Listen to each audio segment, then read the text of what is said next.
Hello, I'm P. Renada and welcome to Rappler Talk. Today we're with Task Force Bangon Marawi Chairperson and Housing Secretary Ed del Rosario to talk about the second anniversary of the liberation of Marawi and what has been happening since then with the rehabilitation in the city. So thank you so much, Secretary, for joining us. You're most welcome. Hello to our listeners. Okay, so sir, siguro we'll go straight into it.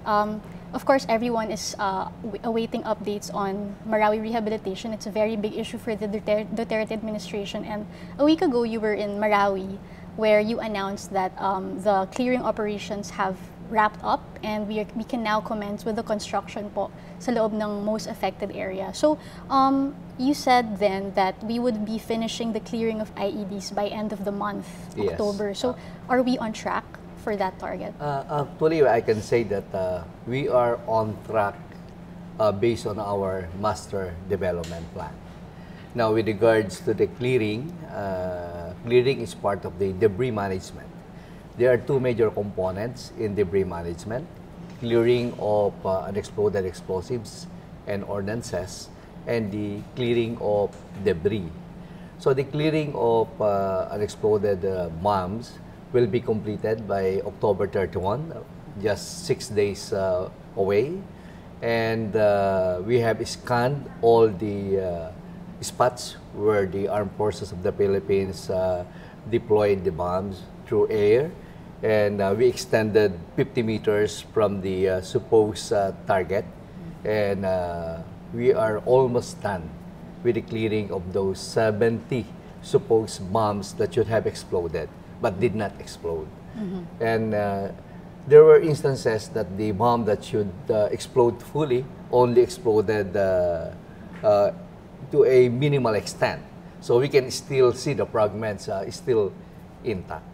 So those are the situations that we are confronting on the ground. And we are saying that by October 31, this will be completed. Now, the second component of debris management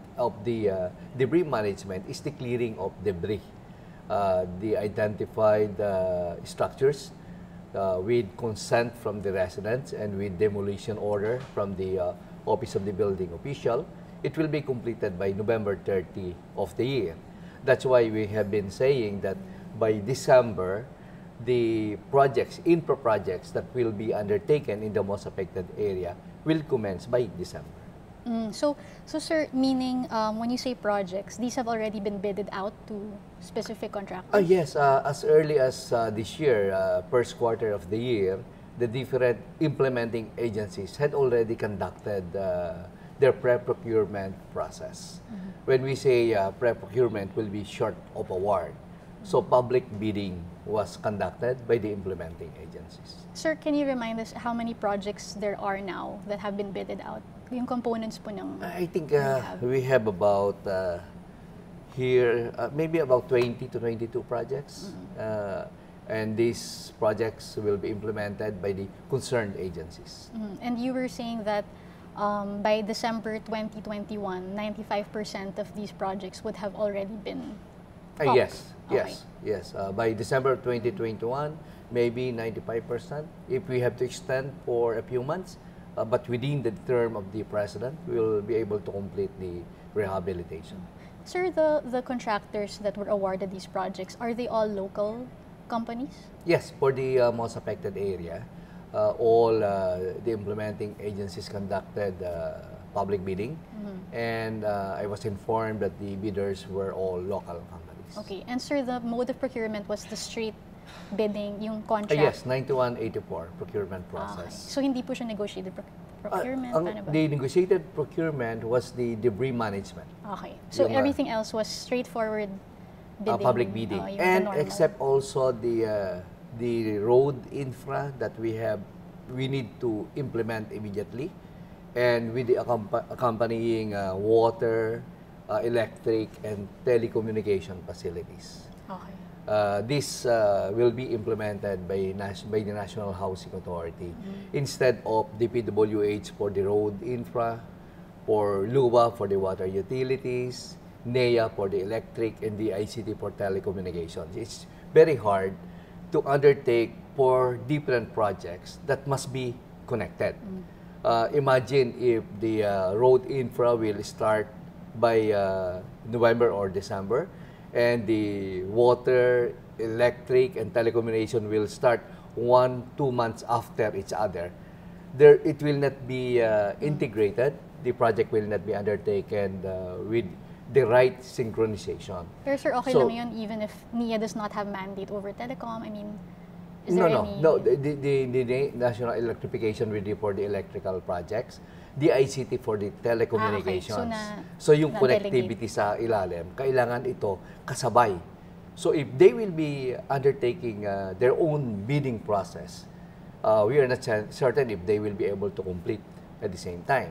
So we had this integrated into one to be undertaken by the National Housing Authority. Okay. So sir, going naman sir to the internally displaced persons, because this is still a very touchy issue Oh yes. on this particular government effort. The UN says there are still 124,000 IDPs. Can you just confirm this figure or maybe dispute it? Is this correct? Simply because the residents of the most affected area, it's about 17,000. The figure is 17,000 families. If we multiply that by 5, so we are more or less it's 100,000. So we can say they are displaced because they are the residents of the most affected area. Okay, so with that in mind, that is a safe computation from UN. But the government intervention is by providing temporary shelter. We are going to complete the temporary shelter construction by the first quarter of next year. Now we have about 2,400 already completed, and the rest will be completed next year. So sir, of the 100,000 IDPs, That's individuals. We are talking about 17,000 families. how many can be accommodated in these temporary housing? Those who do not have houses outside the most affected area. Remember, the most affected area is the commercial area of Marawi City. And I think it is safe for me to conclude that 30-40% of those residents are the rich ones in Marawi City. They have residences outside the most affected area. They may have outside within Marawi City. They have residences in Iligan, Cagayan de Oro, Manila, and even Cebu. Because the rich Maranaos, they have a number of houses. In fact, I was told by Mayor Gandamra himself that his family owns about 100 structures in the most affected area. And we know that the rich clans have houses outside also. So the temporary units will only be given to those who Who do not have yes. extra houses. Yes. So sir, how many nga po will be Oh, accommodated? we don't, in the figure that we have estimated, that's why we are constructing about 5,400 temporary shelter units. So that's the, if we multiply that, so it's about 25 to 30,000 can be accommodated. While at the same time, we have started the construction of permanent housing units. So in 6 months' time, by next year, we will have about 500 units permanent shelter, and that would add up to the inventory of the government. So sir, when will the residents in the MAA be able to go back to their homes? If they are going to go back just to repair or construct their houses, we have allowed them as early as July this year, provided they get a building permit. Because without a building permit, it's really very hard at this stage to allow anyone to go inside. Because actually it will living be, there, yes. how about actually living there, given that you've cleared it of bombs? The place is not habitable for living because we still have to fix the water and electrical connections of the whole most affected area. Before the SIDS, there's no water connectivity in the most affected area. All houses have their own source of water.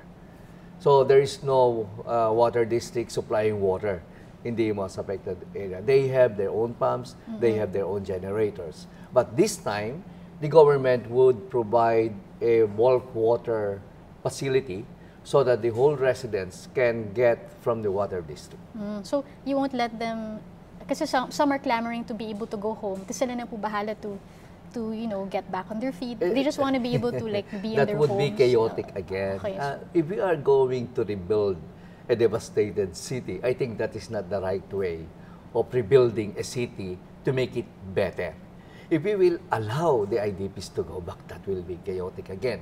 And they will go back to their old system of building houses, building structures without clearance from the government, from the city government.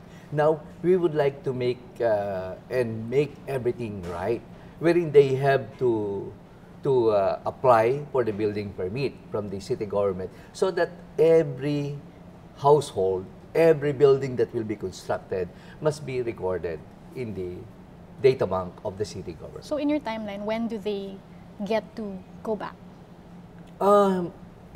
Before the 2021, I think by the mid-2021, we have electricity and water already. Then they can go back, those who have constructed their houses. Remember, we are allowing them as early as July in Sector 1. Sectors 2 and 3, August. So by Sectors 8 and 9, this November, at the end of November. So practically, the whole MAA will be allowed by the end of November. But now... But not to live, just to repair. Just to construct. Because it's not habitable. There is no electricity to speak of. So, there is no water, centralized water facility that will provide safe water. It's a good thing, na the government will be giving them a potable water source that is a treated source of water. Unlike before, they have their own water source. Its household has own water source. Sir, going to compensation, because it's another sticky issue. Representative Mujib Hataman has filed a compensation bill in the House, and it's gotten a lot of support in the House. Yes. But do you think that there's this same support in the Senate, and do you think that there's a need for the President to certify the bill as urgent? With the way it is going, whether there is a certification for the government to be urgent or not, the faster that the lower and the upper houses will facilitate the finalization of the proposed bill, the better. And with a majority support coming from the lower house, and they are now working to ensure that it will be completed within this Congress, 18th Congress. So Task Force Bangon Marawi supports this initiative in the lower house, and in the Senate, of course, a majority of the senators will surely support. So wala po kayong target, kasi if you say by the end of the 18th Congress, that's still 2022. Well, I mean, are you going to wait for that? I can't have a target because that is not our activity. I think it's better to be addressed to the congressman. What's their target in the... But if you had a suggestion, knowing the on-the-ground situation of the IDPs... I hope within the first quarter of next year it will be finalized already. Okay. So, sir, just going again to the reconstruction inside Marawi, there's also been a lot of talk now and in the past about yung military camp within the city. And there has been opposition to the presence of a military camp. Ano na po ba yung status ng project, yung rehabilitation of that zone, and what do you think of this opposition to the presence of that camp? Personal, let us state first that the military camp within the city is being exaggerated because the present brigade headquarters is actually within the city. You will notice that there is a river that divides the city. On the right side, where eastern portion, where the most affected area is located, there is no military camp there. But on the western portion, there is the brigade headquarters there.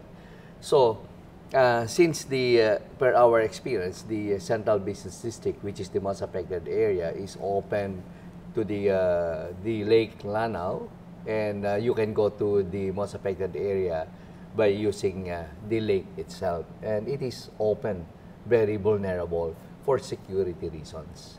So if we have a brigade headquarters that is near to the other area of Marawi City, in fact, the city hall is outside the most affected area, we would like to get another place here, only getting about 10 hectares, to be a military site that can be occupied by the brigade headquarters, yung anak lang niya na battalion headquarters with a few number of personnel to ensure that the security of the whole Marawi will be complemented with these two military camps.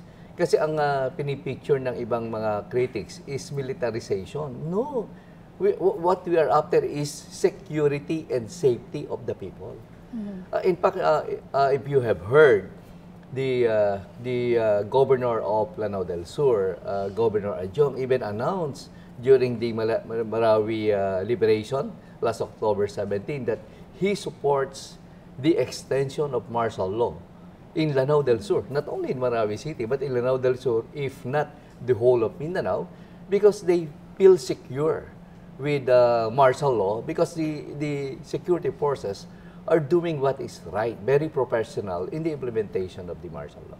Since you mentioned that, sir, I'll jump to that question. Oh, yes, sure. Okay. So, sir, do you personally, as the Rehab czar, support another extension of martial law? Of course, because from the statement alone from the governor, he said, we want martial law to continue because we feel the effects of martial law. We are very peaceful, and we would like to have this kind of peaceful environment. And if that is attributed to martial law, then we are very glad and we support the statement of the governor. On the security sector, although I'm not in the military service anymore, I support that, being the head of the Task Force Bangon Marawi, because I would like that the rehabilitation will continue unabated or without threat from any group. So you think, sir, that martial law is necessary Yes. to keep the threat Yes. at bay? I mean, if Yes. you lift martial law, some people are suggesting other measures like passing a new security law that would address certain loopholes in the current security rules. Why fix when there is no problem? Martial law is the implementation of martial law is doing smoothly. Their majority are supporting it. Most of the people are supporting it. Why leave it if it is needed and the people are sick? I think we should listen to the voice of the people. Democracy, we have a democracy, so majority speaks. If the majority says that we need it because for our own safety, then so be it. How has martial law helped with the pace of the rehabilitation? Well, the overall peace and order situation truly helps because the rehabilitation continues unabated. Because if there will be security concerns and there would be hostilities, it would really hamper the rehabilitation process. Okay. And Secretary, may concerns then from residents about the cultural sensitivity of the rehabilitation. I'm sure you've heard of this issue before. Yes, and they're saying that marami pong mga like land ownership issues that are rooted in tradition and very complex, and may perception that the government is trying to put a mold or a cookie cutter system applying, kumbaga parang hindi raw as culturally sensitive as they would like. I mean, how is the public consultation going? And especially with the contracts already being bidded out, how will you make sure that the people of Marawi City don't feel left out? By consultation, definitely. We have conducted more than 200 consultations already from the very beginning, and we touch base with all sectors. In fact, it's not only consultation but focus group discussion with all the clans, because Marawi is basically a clanist society, and per clan they have thousands of members. So the clan leaders, we have invited them. It was led by the World Bank during the consultation. So it's a freewheeling conversation, discussion, so that we can come up with a workable rehabilitation process. Has there been any point within the consultation that inputs from those meetings actually made a difference to the plans, the design of any project? Yes, definitely. For The example, cultural sir, sensitivity like, sir, is sa very housing, important. they say that Okay. it's supposed to be family-centric, different families living together, na paano nag-change yung mga design based on No, consultation? in design, it's not a problem because the private houses will be constructed by them. And yun, sir, yung They have housing their ng own government. design. But for the government housing, it was presented to them, and they were happy with the design. Why? Because remember, they are living along the Lake Lanao, yung 20-meter easement. Have you seen a Muslim community na dikit-dikit ang mga bahay? I'm talking about the informal settler families, not the original residents of Marawi. They don't have land or lots of their own. So they are what we call the informal settler families. They are living in private lots or living in government-owned lots or in hazard areas. So we are giving them a permanent housing. Now, if you live in that kind of area near the shoreline, itong 20-meter easement, ang nangyayari dyan, dikit-dikit, barong-barong type, made of light material. Now, they will be transferred to a permanent housing, which is like a subdivision type. And when they saw their design, they were very, very grateful. We have shown a number of designs, in fact, in the transitory shelter. They are the ones who selected the design. Okay. Moving on, sir, to foreign assistance in the rehabilitation. Yesterday, the DOF and the Chinese government signed, one of the agreements was an exchange of letters for a Marawi Sports Complex and Marawi Central Market. So can you just explain these projects, how much was each of them, and how does it fit with the overall plan? Okay, the Marawi Sports Complex, the Marawi Grand Parian Market, and a third component of that grant is the purchase of 6 fire trucks. It is in the 150 million yuan grant from the Chinese government. So it's about 1.1 billion pesos. And these 2 facilities, the Grand Padian Market and the sports complex, will be constructed outside the most affected area. So we had consultation with the local government unit, and it is the LGU who pinpointed the location of these 2 facilities. Aside from China, which are the other countries that have donated grants for construction of facilities? Do you recall? It's the Japanese government, the construction of the Ring Road and the Trans Central Road. Where when we say Ring Road, if this is Marawi City, surrounding it is a four-lane national road, so that it can facilitate the transportation and address the transportation needs of Marawi City. And on the inside, that's what we term the Trans Central Road. It's a grant. All of these will be a grant from and soft loan, combination of grant and soft loan from the Japanese government. And sir, the Chinese, aside from the 2 projects you mentioned, are there other projects they will be providing, or other aid that they will be providing in the Marawi Rehab, in terms of construction or projects? Those are the things that I can remember. For the Japanese government, they are giving 500 million for the construction of 1,500 units of permanent housing. Pesos po, USD? 500 million pesos. For the construction of 1,500 units being undertaken by UN Habitat. So the funds came from JICA, Japanese government, downloaded to UN Habitat, and UN Habitat partnered with the Social Housing Finance Corporation and the National Housing Authority. So together they will build 1,500 housing units. Okay. And sir, next year is also the year when we will see the new Bangsamoro government receiving its block grant. And kasi now we've seen it getting started. This is the first year that it's been inaugurated. And they were saying that they have created a special committee to focus on Marawi rehabilitation. So how does the Task Force Bangon Marawi aim to coordinate with the Bangsamoro government on Marawi Rehab? Okay, that is a good development wherein BARM officials will be involved in the Marawi reconstruction.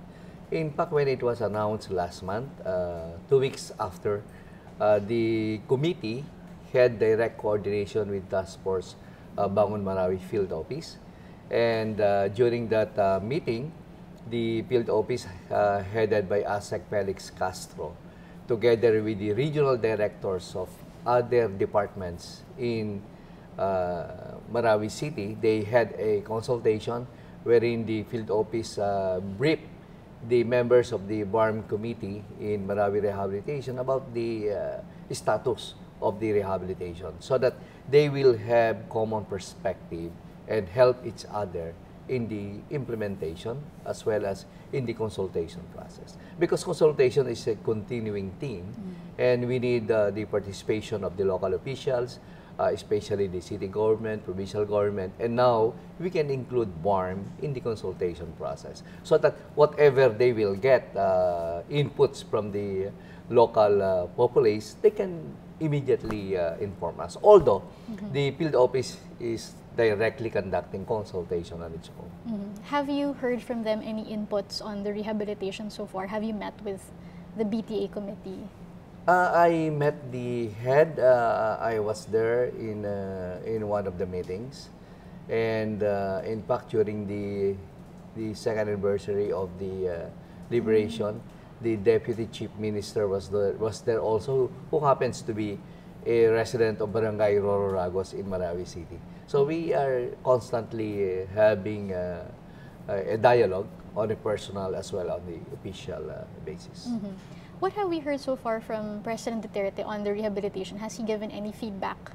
When was the last time he mentioned it? I actually briefed the cabinet.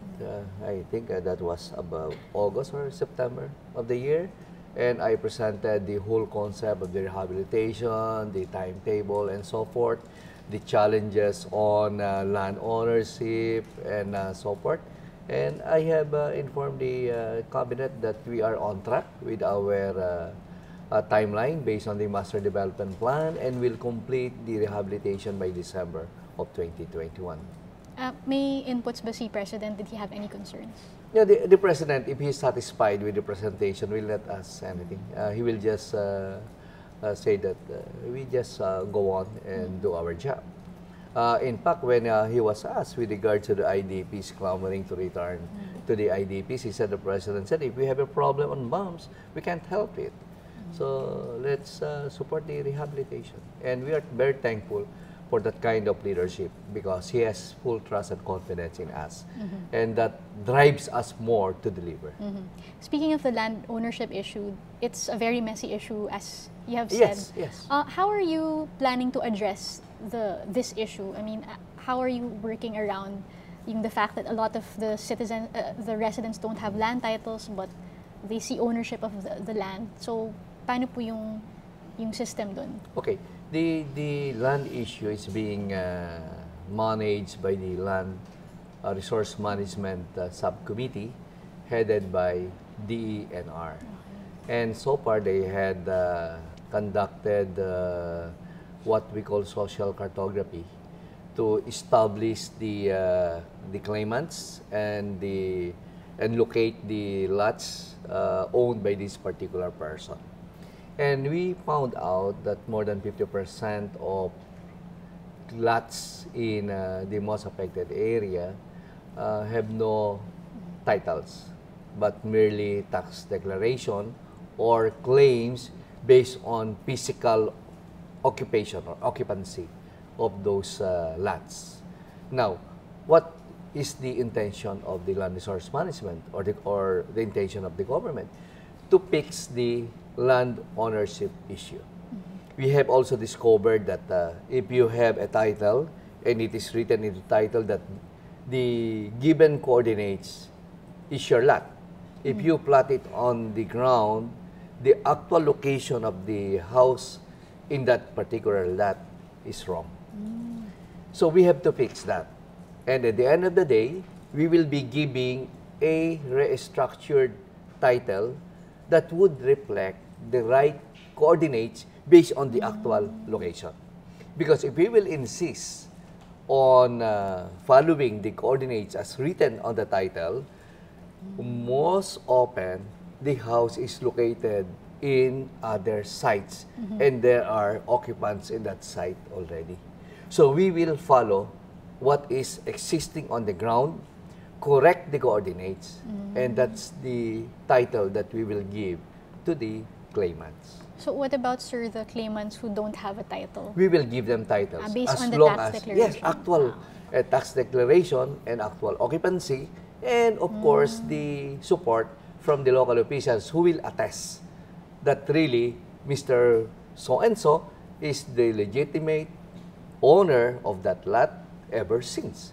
And if there is no adverse claims, then we will facilitate the reconstruction and giving of title for free. So that will be provided by the government for free. Of the number of people who lack titles, how many have already been given new titles? We are not on that stage yet, because once we do that, we must be able to make a very specific, very accurate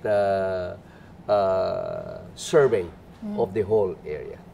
But what we found out is that more than 50% has no titles. So, sir, anong target niyo? Timeline for... Within the rehabilitation. Basta within the before rehabilitation. December 2021. Anyway, nobody will claim naman eh.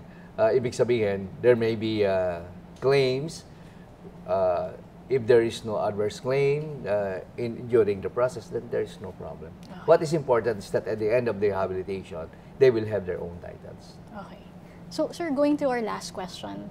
This isn't related to Marawi, but more of to the bureaucracy, another bureaucracy. The President signed a law creating a new department, the Department of Housing and Urban Development. And this sounds very much like HUDC now, your council.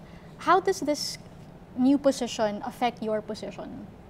Actually, it's not Department of Housing. It's Department of Human Settlement and Urban Development. Okay. It was signed into law last February 14 by the President. I don't know if it's coincidental. February 14 is the Day of the Heart, right?